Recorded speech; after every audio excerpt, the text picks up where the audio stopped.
Okay, so my church love my church. It's an Assyrian church, and I follow my Assyrian church because I believe that my church truly, with all their hearts, they chase after God's heart. And I walked away from my church for a bit, but then I realized that there is no perfect church.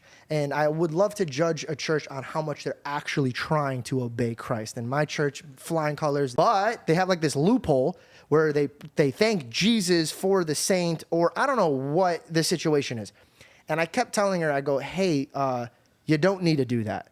Jesus is the only one you need to pray to or talk to. And then we agreed on that.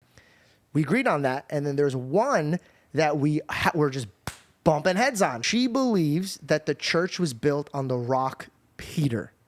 And I'm like, Mom, that doesn't make sense. It doesn't make sense to me, and I could be wrong, but this is my point of view. It doesn't make sense that God's in heaven, and he goes, look at Adam, look at Abraham, look at Isaac, look at all these people failing me. And then he comes down, takes human form, and he goes, all right, now I'm going to give it to another human. That doesn't make sense to me. There would be no reason for him to come down and then build a church and then say, Peter, whatever you tie on earth, I'll tie in heaven. That doesn't make sense to me. I believe that Jesus is the rock and not Peter. And by the way, all joking aside, my mom is just like me. We're like, if it brings us 1 inch away from God, we would run, right? So if I'm wrong and put ashes on my head, I'll ask God for forgiveness forever and always.